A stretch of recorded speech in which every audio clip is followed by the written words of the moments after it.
Well, hello, and welcome to part 14 of Let's Translate Light Novels. If you missed part 13, well, watch that, I guess, but just a reminder for August's videos, you're having just my avatar and my voice because it's too hot to set up the studio lights and wear makeup and record these videos, and let's just jump right to it, because I think you're all familiar with how the series works.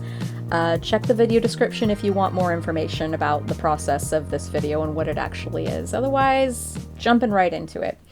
So, narration. いつしか弱い者の守り神、天候を崇拝するようになってから、その結束、誇りはより深まっていたのだ。当然、結婚は部族内で行われるのが当たり前のようになっていた。So more narration with some complicated words and grammar and stuff. Let's go through it. So itsushika, in time, over time.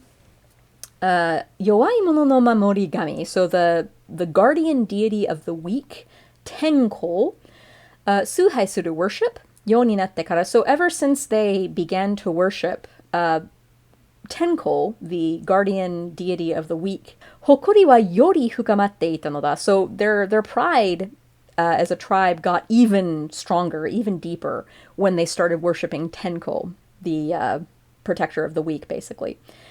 Tozen, and like naturally, as one would expect, of course, kekkon wa, so buzoku nai. So if you look at the kanji, buzoku is like their clan, basically. Nai means internally or inside, so within the clan. So naturally, marriages were, of course, atarimae no yoni, like we're just like understood, you're going to marry within the clan, you're not going to marry outside of the clan. So we were getting a little backstory on the Hien tribe at the very end of the last episode of Let's Translate Light Novels. Basically, it was explained they have blonde hair and blue eyes, and so the racist Kuto people, hated them and ostracized them. And because of this, it made their unity and their pride in their clan stronger. And then this unity and pride got even stronger when they started worshipping Tenko. As the reader, and as somebody who has read the manga of Shigi Yugi or seen the anime, we know Tenko is evil. So we're like, uh-oh. How sad. They got driven away to this devil, basically. And they've become very, very isolated also. They marry within the clan, they live only within the clan, they worship a devil, all because they were marginalized and ostracized by Kuto. So Patron A translated this as, and since they started to worship Lord Tenko, the protector god of the weak, their bond and pride as a clan grew even deeper. Naturally, marriages within the clan became common. Alright, that's pretty straightforward, that's all correct. Since they started to worship, so it's a little unclear just from the wording here, is it ever since they started to worship, and because they started to worship? If you look at the Japanese, it's more like ever since they started. Patron B. This unity and pride only further grew when the Hien began to worship Tenko, protector of the weak. Naturally, marriage was kept within the clan. I like kept within the clan. Rather than marriages within the clan became common, it really is more like, of course you're going to marry within the clan because it's wrong even or taboo to marry outside. So marriage was kept within the clan, I like, because it has this sort of preservation, protecting sort of feel to it, this guarded feel to it, which is what we're kind of getting to with this passage. We're explaining how the Hien are isolated and very, tribal, I suppose, but, kind of out of necessity because racism, But yeah, as a result, they've gotten very isolated. They've isolated themselves. Patron C. Ever since they started worshipping Lord Tenko, protector of the weak, capitalized, protector of the weak, it makes it a little more official, like his official title. The Hien clan's unity and pride was reinforced. I kind of like the reinforced for yori fukamatte ita. Naturally, weddings would take place within the clan. I think marriages is better than weddings, because they're sort of like implying then, you'd only have the ceremonies within the clan. But anyway, it's not wrong. Small Sarah, so me, age 18, since they had started worshipping Tenko, a god who protects the weak, their pride and unity had grown. Yeah, it's kind of missing that it was because they started worshiping him. That made their pride and unity even stronger than before. Naturally, marrying within the tribe was proper. Proper's kind of cool there, but it needed something stronger there. It's like, it's practically like forbidden to marry outside the clan. In fact, spoiler, it is forbidden, as we will soon find out. But yeah, moving on. Next description. I think we have like almost all description in this video, by the way. So I hope you love narrative text and description. 本来心優しく穏やかな性格を持ったこの品族が表面には露骨に出さずとも母と自分にだけは他の者とは違う態度を取り続けるその理由 and then there's a little dash. Alrighty, so 本来 it's like God, what is that in English? Originally, I'm gonna look it up. 本来. It's one of those cases where, like, I know what it means, but I don't know what it means in English. Yeah, like, originally, essentially is a good translation of that. Primarily, yeah, okay. So, like, essentially, originally, primarily. Kokoro yasashiku is, like, kind-hearted, odayaka na, peaceful, seikaku. So, like, they originally, essentially, have kind and peaceful personalities.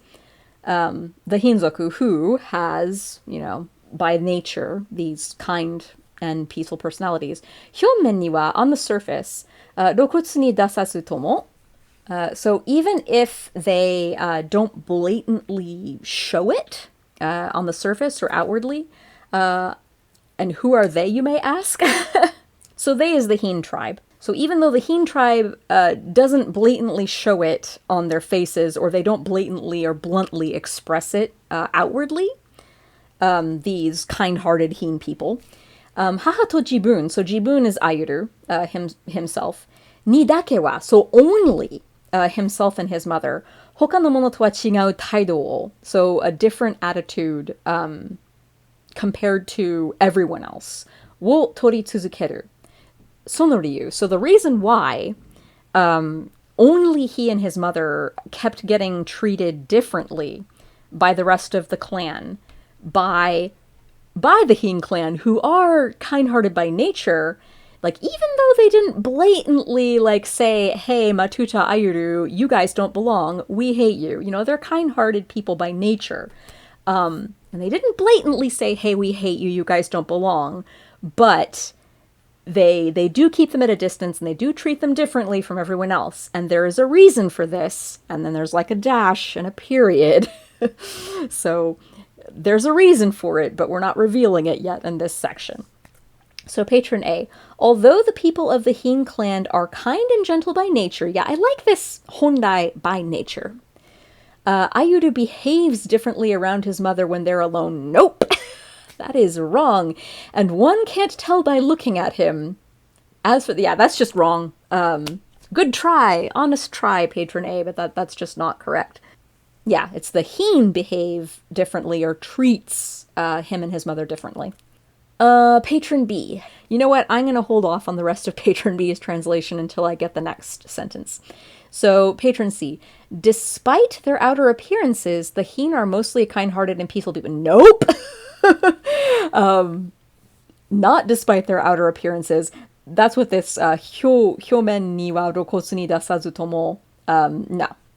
That's just wrong. Although, for whatever reason, they act differently around Ayuru and his mother. And it's not exactly for whatever reason. Like, there is a reason, but we're not stating it yet in this particular sentence. So this is mostly wrong too. This is hard. I don't blame anybody for getting this wrong. Let's see how small Sarah did. The Hin race, originally gentle from the heart, this implies that they're no longer gentle. Looks plain on the surface? Nope, that's wrong. But he and his mother had seemed to be different from other things on Earth. And that reason was... Okay, so and that reason was dash is correct. The rest of this is just so wrong. Okay, so let's move on. So I did detail what this actually does mean. Nobody so far got it correct, actually. Let's go on to the next couple sentences, and then we'll go back to patron B and see how they translated it. So, なぜ母が家族を感動され, so we went over this, 感動 is to be like disowned. So 感動され is the passive voice to be disowned. 自分たちが村八部のような扱いを受けるのか、その原因が父にあるのは分かっていた. So this is kind of finishing the thought of the first part. So we're like, その理由, and then we're kind of leaving it hanging. And then in the next sentence, we're revealing, well, the reason why is his father. So なぜ why? 母が家族を感動され. So like, why was his mother cut off from her family? And 自分たち, so he and his mother, が村八部. So let's look up 村八部. Again, it's pretty elementary level kanji. It's just village 8 portions, basically. But it means ostracized from the village, or social ostracization, or like the community rejected you kind of thing.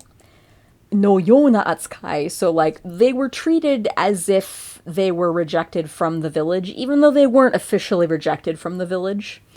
Wo ukeru no ka, so why were they treated as if they were village outcasts, and why was his mother disowned? He knew the reason why, like, lay in his father. So, その原因が父にあるのは. So he knew that his father, the answers to that were in his father, basically. So, let's go back to patron B now, because patron B kind of combined these two sentences together. He understood that why his mother was disowned by her family and why they were ostracized was because of his father. It was why the tribe, gentle and kind-hearted by nature, treated them differently, even if not overtly. Yay, patron B! Patron B is the only person who got that first sentence correct, basically. So patron B reworked the order of everything. I actually kind of don't like that. Like, it works in terms of like everything flows well and makes sense, but the way it was originally written in Japanese, it's a little more like, I'm giving you this information that, well, they're ostracized and the tribe treats them differently than everybody else. Why is that? ... And then it's revealed, well, Ayuru knows that it has something to do with his father. Whereas patron B put that kind of towards the beginning. Like, he knew that it was because of his father. So it kind of, it gets rid of that, like, plot twist reveal, I guess. But, like, it's not such a huge offense since it's literally, like, the very next sentence. But yeah, patron B, yay, patron B, for being the only person who actually got this correct. All right, so now let's go back to the other patrons to see how they translated this particular sentence. Patron A, he knew the cause of why his mother, that's odd wording there, why his mother being disowned, again, passive voice can just sound weird in English. Why his mother being disowned and treated like an outcast was his father. It just sounds so weird. Like, it's not wrong, technically, but it sounds weird with all that passive voice in there. He was also treated like an outcast. It wasn't just his mother. Patron C. Why was his mother disowned by the clan? Why were they being treated this way? He just knew it was his father's fault. So he just knew implies that, like, ooh, I just know it, even though he doesn't really know it. He knows it. In the Japanese, it's pretty clear he knows it has something to do with his father. But in this translation, it sounds a little more like, ooh, I've got my detective glasses out. I just know it's my father's fault. I do like how it was phrased sort of as two different questions. That's a good way of keeping the order of everything. Keeping the he know it's his father at the end. By starting it off as two questions and then answering it with, it's his father. I like that device, but he just knew it was his father's fault. Not quite the feeling of the Japanese. Small Sarah. Why had his mother been disowned, and why were they outcasts? So Small Sarah did the same thing as Patron C, kind of turn it into questions. He knew that the reason had something to do with his father. I like had something to do with his father. I do like that. For その原因が父にあるのは分かっていた. He knew that the reason had something to do with his... it sounds a little weird. He knew it had something to do with his father, maybe would be better, but I don't know. He knew the reason had something to do with his father. A little wordy, maybe. Don't know. But yeah, this is tough, man. Narration is tough. I've been translating almost exclusively lines of dialogue for the last 10 years, and now that I do translate light novels, it is a bit of a challenge, translating narrative text, I gotta tell ya. Character dialogue is a little bit easier to word because you're concerned most about just how natural it sounds as a speaker. But narrative text is harder. Even as like a writer, when I just write, I'm working on a novel right now in English originally, and like it's so much easier and more fun for me to write lines of dialogue than it is for me to write narrative text. Words are hard. Okay, the next part. 母は自分にきちんとした教育を施し、どんなに仲間から蔑視を受けようと、自分に貧族である誇りを叩き込み、そして、this is a very long sentence, 限りない優しさと愛情を注いでくれた. Okay, so, 自分, again, reminder that basically just means Ayuru, but this is still kind of from Ayuru's POV. So, きちんとした教育, so like, very proper, thorough education. So his mother gave him a very proper and thorough education. どんなに仲間から蔑視を受けようと? Let's look up 蔑視. It's another one of those words that I know, but I don't know. So let's just make sure. Yeah, so contempt, disdain, despise, make evil glances at. Like that shi, that part, that kanji is like to look at. So no matter what kind of contempt the other Heen people, nakama basically, looked at him with, 自分に貧族である誇りを叩き込み. So she beat into him, not literally, like pounded into him, not literally, to have pride in the fact that he is Heen. そして, and 限りない優しさ, so endless, limitless kindness, gentleness, と愛情, and love, を注いでくれた. So she showered him, 注いでくれた, again, this くれた ending, showing that she's doing this, and it's a good thing that she's doing this for him.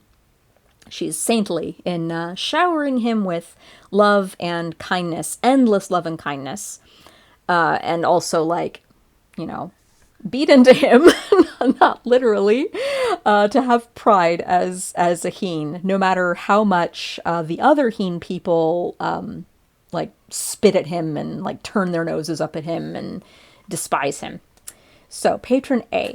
His mother had given him a proper education and instilled in him, yes, instilled is so much better than beat into him, pride in being a member of Heen clan. The Heen clan would be better there, no matter how much derision, he was given from his peers. I dig this, peers for nakama. But most of all, he was he was awash in her endless kindness and love. Awash? I don't know, that's a weird wording there. I kind of like, but most of all, for soshite. Yeah, awash in her endless kindness and love. I prefer more, not wording this passively, but actively, like his mother showered him. But it's not wrong. Patron B. In spite of the disdain she had felt, nope. His mother still gave him a proper education, yes, and instilled in him, okay, the sense of pride of being a Heen. The sense of pride of being a Heen. Of being Heen? A Heen. Yeah, I guess that's not wrong, technically. It just sounds kind of weird to me for some reason. The sense of pride. You not necessarily need the sense, just pride of being a Heen. And above all, interesting, but most of all from Patron E and above all from Patron B, she showed him, it's probably supposed to be showered and this was like a typo, she showed him boundless love and kindness. Okay, that actually works. Like, I thought it might have been she showered him with boundless love and kindness, but she showed him boundless love and kindness also works. Boundless is nice for kagiri nai. Patron C. No matter how much the others despised him, yes, his mother still showed endless love and kindness. Reworking of the order of the sentences again from Patron C. She even gave him a proper education while also filling him with the pride of the... Filling him with the pride of the Heen clan is kind of weird. filling him with. And that almost, usually if we say filling someone with, when we're talking about education, it usually implies like you're filling his head with lies. That's usually how we would use that filling with word pairing there. So it kind of sounds malicious. Filling him with the pride. I can imagine like Ayuru with his jaw pried open, and then she's like pouring a box of Heen Clan Pride cereal down his throat. Yeah, like a little strange wording there. I don't think it needed to also be reordered, the sentence order there. Like, it still works and it's not wrong. I just don't know that it needed to be done, but that's fine. Not patron D, small Sarah. His mother had educated him herself, and in order to help him ignore the scorn from others, yeah, that's not exactly what that means. She had encouraged him to be proud to be a member of the Heen race, tribe, clan, not race, and also gave him her unconditional love. Ooh, I like unconditional love! Kagiri nai yasashisa to aijo. Like, it's not quite as literally what it was in Japanese, like unconditional love and kindness, but I like unconditional love in there. I think that works really nicely. Yeah, in order to help him ignore the scorn from others, specifically from other Heen people. Yeah, that's not quite right and not quite specific enough. Alrighty, moving on. そんな母を悲しませること、苦しませることなど、あゆるにできるはずがなかった. Alright, this is much easier grammar and vocabulary. So, そんな母を, so, sonna, this sonna is basically, we described his mother a little bit earlier here, like, she selflessly, like, you know, did everything she could to raise him well, by herself, even though the rest of the Heen hate them, and the rest of the citizens of Kuto hate them too. She, like, sacrificed everything to, like, give him the best shot at life, and also loved him unconditionally on top of all of that. So, sonna haha, the mother who did all of those things that we were talking about in the last few sentences, wo kanashimaseru koto. So, kanashimaseru, kanashimu is to be saddened. Kanashimaseru is, like, causative form of that, so to make somebody else sad. So making that mother who did all these wonderful things for him sad, comma, kurushimaseru koto. So again, kurushimu is to feel pain. Kurushimaseru is to cause someone else pain. Koto nado. So doing things like causing her pain or sadness when she has sacrificed so much for him, basically. Ayuru ni dekiru hazu ga nakata. There is no way that Ayuru could have done that. There's no way he could have saddened her or caused her pain when she did so much for him, basically, is what that means. So patron A, there's no way Ayuru himself is really weird. Just delete that. There's no way Ayuru could have given her so much sadness and pain. That's also not quite correct. There's no way Ayuru could ever give her, could ever cause her, like he couldn't bring himself to.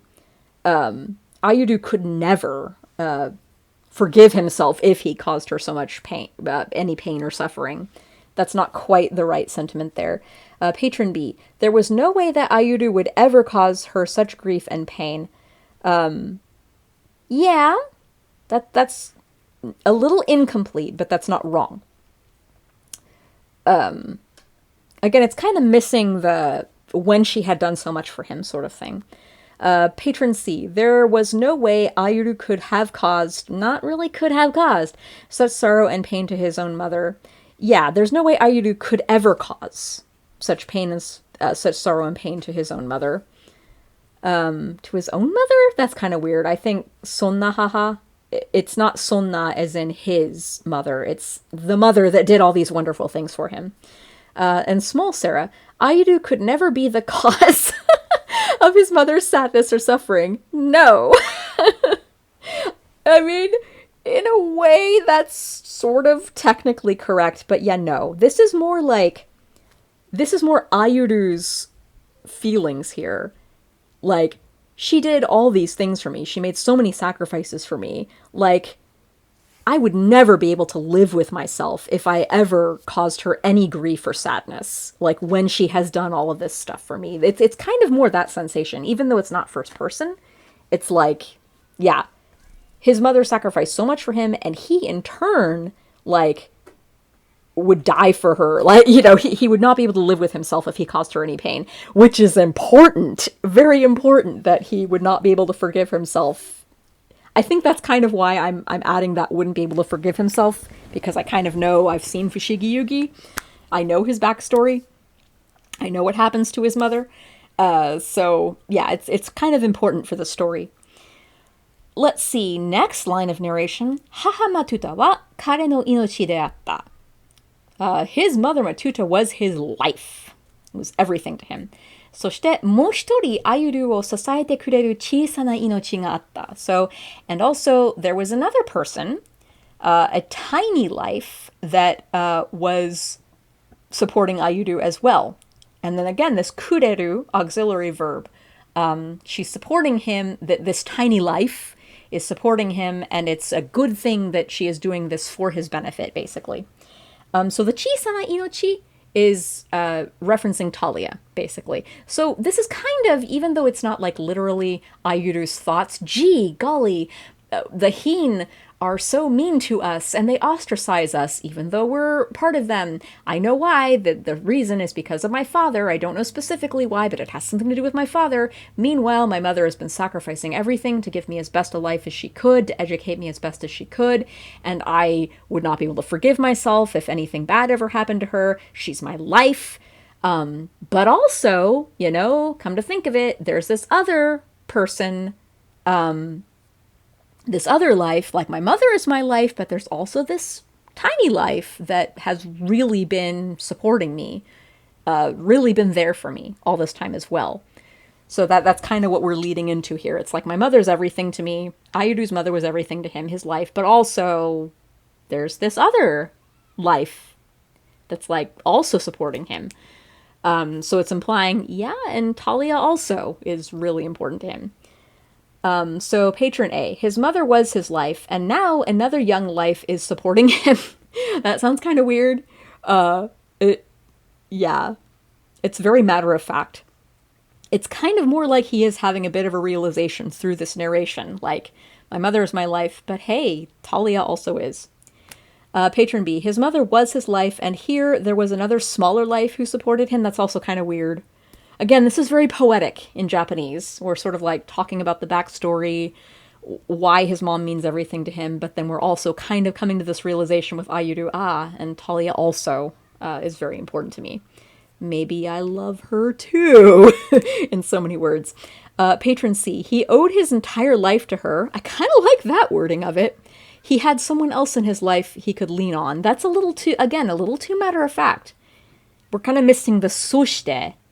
Moshtori. These commas, again, I've mentioned this in previous videos, but commas in Japanese are not the same as commas in English. Frequently, what a comma actually does in Japanese prose, especially in dialogue, it serves more as a pause. So like, そしてもう一人アユルを支えてくれる小さな命があった instead of そしてもう一人アユルを like it implies like we're going to take pauses here, and there is another person, a tiny life, who's also, you know, giving Ayuru a lot of support. I like he could lean on that wording for sasaete kureru. Someone who had his back, someone who was there for him. But I like lean on is good too. It's just, it's missing that poetry. Small Sarah. His mother was his life, and there was also another tiny life that had been supporting him. Yeah, nobody really got the poetry here, sadly. You know, it's like the translations are technically not wrong, but it's really missing that poetry. And then, final line of this video. Whoa, time flies, and my voice is getting really sore, so it's just as well. Taria, そろそろ帰ろう。アユルは少女に向かって優しく微笑んだ. So, this is all pretty straightforward. Talia, we should head back soon. And it's like, it's about time we head back. そろそろ帰ろう. Ayuru wa shouji mukatte, so he looked at her, and yasashiku hohoenda, smiled gently. So again, like, tying that with what just happened the sentence before, like, he's realizing his mom is so good to him, he loves her, he couldn't bear to ever make her sad, and yeah, now he's also kind of realizing in real time, you know what? Talia is also that kind of person to me. Not quite as much as my mom, obviously, but, like, I also, in so many words, love her too. And he turns to her and smiles gently. So again, a little more poetry here. And not necessarily poetry, but this is definitely a very poignant moment. Patron A. Talia, we should be heading home, he said, giving her a gentle smile. It's kind of missing the pauses that the comma and the ellipses gave it. But it's correct, technically. Patron B. Talia, I think we should head home, Ayuru said, and gave her a gentle smile.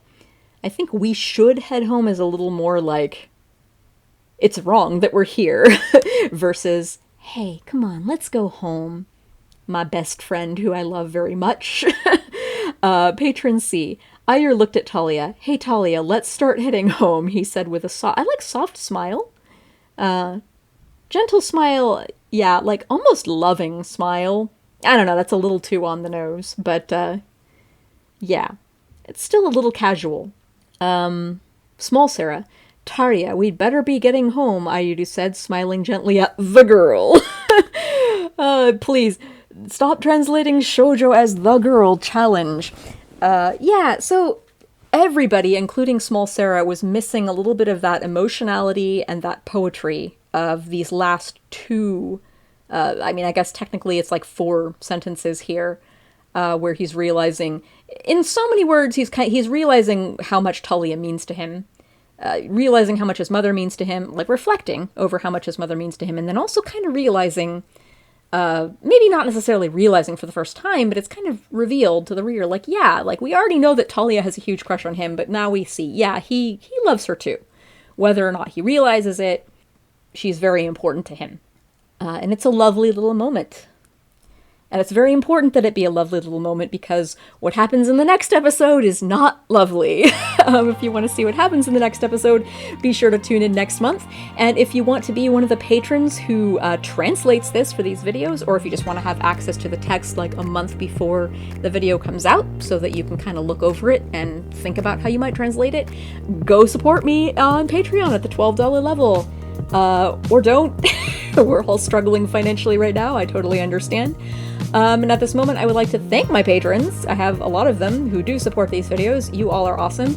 In particular, I'd like to thank Greg, Henry Roaming, Lay, and Data Fox, because they're extra awesome. Anyway, I will see you all next month with more of this story, and maybe you will see my face if the weather has cooled off by then. Bye!